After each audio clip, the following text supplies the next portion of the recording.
You know that feeling when you're deep in the code mines? Oh, yeah. You stop feeling like an architect designing a skyscraper, and you start feeling more like a nervous security guard at a nightclub? Checking IDs at the door. Constantly. You're standing there with a clipboard. If this variable is null, stop.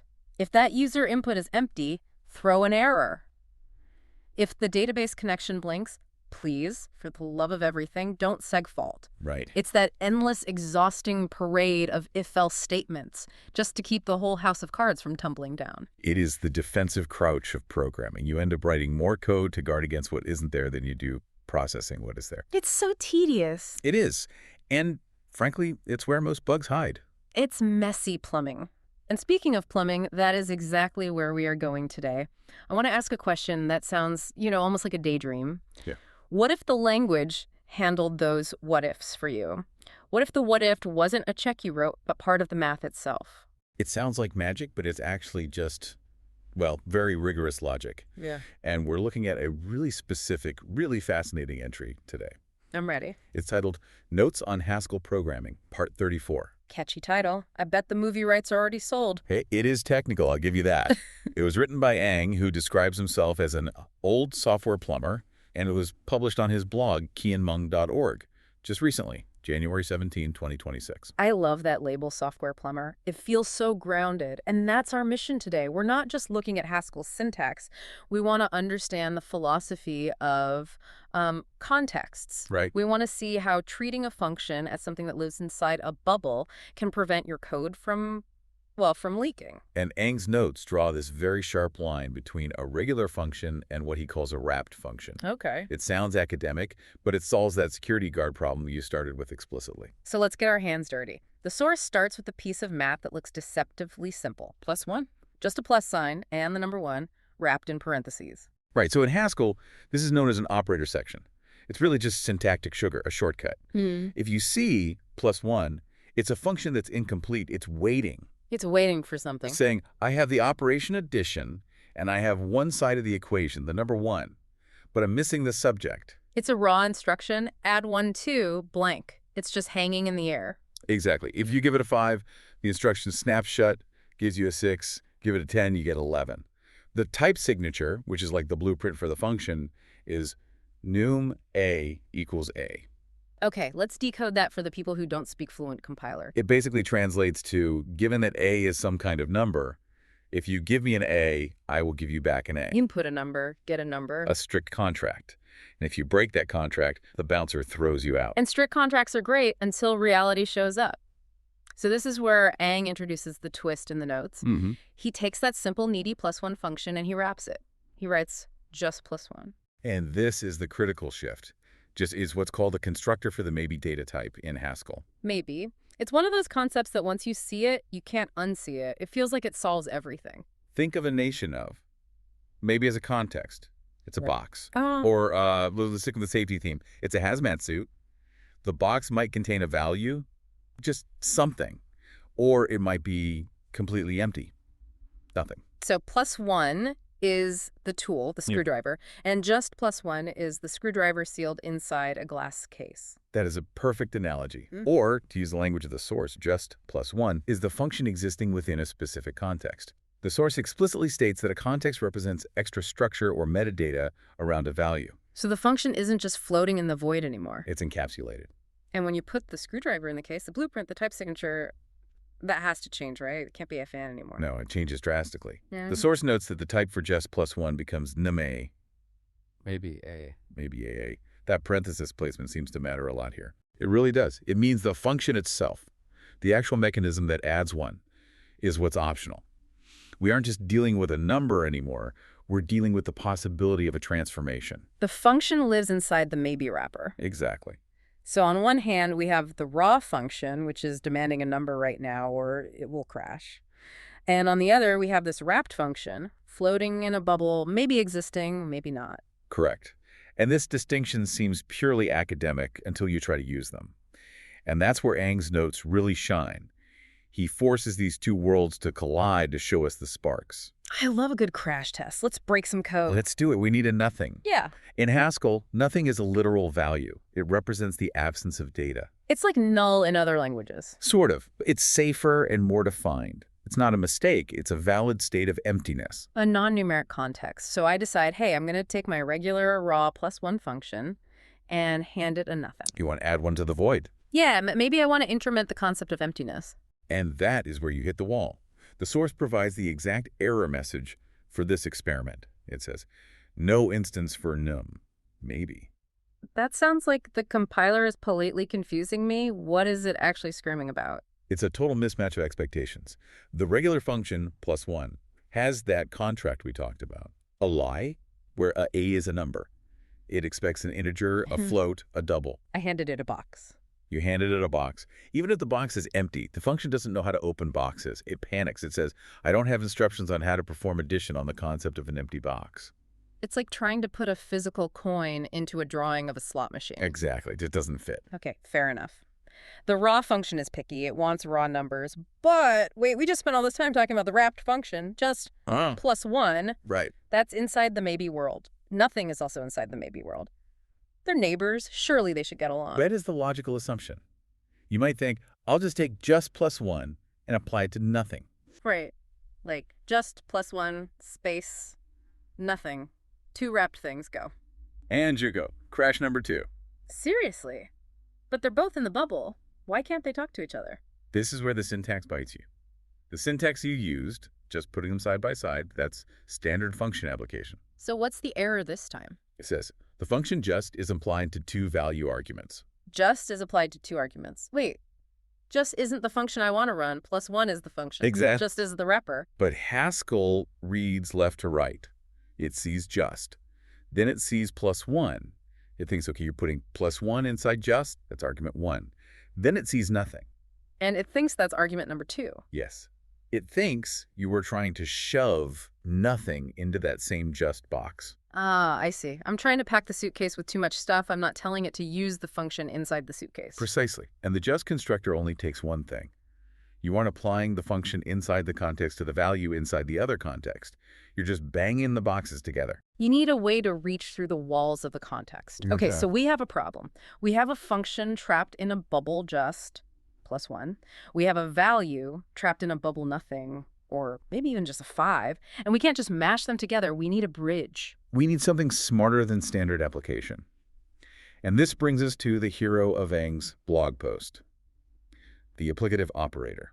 It looks cool in the code. It's like a little starfighter. It is written as clarifies, so an angle bracket, an asterisk, and a closing angle bracket. The applicative operator. So what does this little starfighter actually do that standard application can't? It is the bridge between contexts.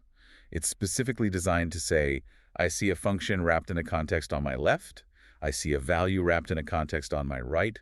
I'm going to unlock both, perform the operation, and then wrap the result back up. It handles the logistics, it opens the hazmat suits, lets the math happen, and then seals the room again. That's a great way to put it. It unwraps, applies, and rewraps. So let's look at the winning line of code from the source. Okay. Just +1, nothing. So we're using the starfighter. Just +1 starfighter, nothing. If you run that, the result is nothing. Nothing. Yes. I feel like some people listening are going, wait, we did all this work, we defined context, we brought in a starfighter operator just to get nothing. But think about how we got nothing. We got it without a red error message? Exactly. That is the triumph. It didn't crash. It didn't throw an exception. It didn't complain about types. It understood the logic. Oh. It said, you want to add one to this value? Well, I checked the value. The value is nothing. Therefore, the only logical result is nothing. That is actually really cool. It's like the code is self-aware enough to know when to quit. Ang puts it perfectly in the notes. He writes, the beauty of the wrapped function lies in its ability to handle edge cases gracefully. Gracefully, that's the word. It's not a violent error. It's just a polite refusal to do impossible math. And think about what this replaces. In a standard imperative language like Java or C or Python, if you had a variable that might be null, what do you have to do? You have to check it explicitly. If variable is not null, then add one. Else, return null. You have to write the guardrails yourself. You're the nervous security guard again? Always. And if you forget that, check just one time. Runtime error, null pointer exception, the application crashes. Your pager goes off at 3 a.m. But here, where is the safety check? It's inherent. Exactly. It's inside the operator. It's inside the definition of maybe itself. The maybe context knows how to handle failure. The applicative operator just tells Haskell, run this computation respecting the rules of the context. So if I had valid data, if I ran just, That's 5. then the operator sees that both sides are valid just values. It opens the box, takes the 1, takes the 5, adds them to get 6, and wraps it back up. And you get just 6. You get just 6. So the operator works for success and failure. I don't need 2 different code paths. I don't need an if block and an else block. One path. The context handles the branching. And this connects to a core tenet of functional programming that Ang mentions. Transformations occur only if necessary conditions are met. Transformations occur only if conditions are met. That's a powerful sentence. It's like conditional logic without the if statements. It feels cleaner. It creates a pipeline. You can chain these things together. Imagine you have 3 steps in your software: fetch data, process data, save data. The classic triplet. In the old way, you check for errors after fetch. You check for errors after process. You check for errors before save. It's a ladder of if statements. It's spaghetti code waiting to happen. With applicative, you just chain them with the starfighter. Fetch, process, save.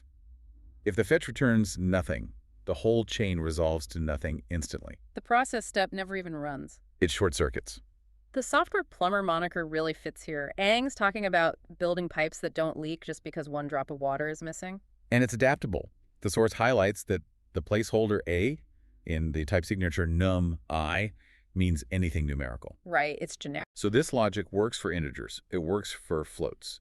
If you pass just +1 and just 0.5, you get just 1.5. The specific type of number doesn't matter. The logic of the context, the safety mechanism remains the same. Exactly. It's separating the what from the how. The what is adding 1. The how is handling the possibility of failure. You know, usually when I read about applicative functors or wrapped functions, my eyes glaze over. It sounds like category theory homework. It can. But seeing it this way, as a safety bubble, it just makes it click. It's not just math, it's defensive driving for your data. It changes your mindset. Instead of thinking, I need to check this variable, you think, I need to put this variable in a context that handles checking for me. So let's zoom out a bit. What does this all mean for the listener who might not be writing Haskell code every day? Why should they care about the applicative starfighter if they're writing in, say, JavaScript or C#? Because it illustrates a universal problem in software engineering, dealing with the unknown. Every program has to deal with missing data, network failures, or bad input. The happy path is easy. It's the edge cases that kill you. Exactly. The wrapped function approach offers a systematic way to handle those edge cases. Instead of patching holes ad hoc with if-else statements, you're using a structural solution. You're defining the rules of the game, the context, and letting the language enforce them. You're shifting the burden from the programmer's memory, but I remember to check for null here, to the compiler's strictness. And that leads to reliability. Ang's example of just +1, nothing returning. Nothing is a trivial math problem. But imagine that was a database transaction. Oh, totally. Update user record. Yeah. If the user ID is missing, you don't want to crash the server. You don't want to throw a 500 error and wake up the DevOps team. You just want the result of the update operation to be nothing happened. And you don't want to write 50 lines of code to check if the database is online, if the user exists, if the permissions are right. You just want to chain the operations in a safe context. That's the beauty Ang is pointing to. The context manages the invalid cases. And you see this now in other languages, right? All over the place. In many modern libraries, like Rust's option type or Java's optional, even promise chains in JavaScript, you see echoes of this exact pattern. It's the same DNA. It's just that Haskell exposes the raw math of it. It shows you the machinery under the hood. So we went from a simple crash trying to add one to a ghost to a pretty sophisticated way of thinking about robust systems. We did. We moved from the syntax of +1 to the philosophy of the applicative. And it all came from a blog post by an old software plumber tinkering with code in 2026. Sometimes the deepest insights come from the simplest examples. When you strip away all the complex business logic and just look at how do I add 1 to nothing, you see the foundations of the language clearly. Okay, before we wrap up, pun intended, I want to recap the journey because there were a few twists. Okay. We started with the regular function, +1. The needy function. It demands a number immediately. Then we wrapped it. Just +1. Now it's a potential function, waiting in a maybe context. We tried to mix them. We tried to hand nothing to the regular function. Crash. No instance for num. We tried to hand nothing to the wrapped function directly. Crash. Applied to 2 arguments. And then we used the bridge, the applicative operator, This one, nothing. and we achieved the elegant result of nothing. Safe, predictable, and correct. It really makes you wonder about how we build software in other languages. We spend so much energy on error handling. And Haskell just says, put it in a bubble. It raises an important question for anyone listening. If we can wrap a single function in a context to make it safe, what happens when we scale that up? That is the logical next step, isn't it? So here's a provocative thought to leave you with. If we can wrap a +1 function, can we wrap an entire program? If your entire application, every database call, every HTTP request, every calculation lived inside a context like maybe or something like either. Does that mean we could theoretically write code that never crashes?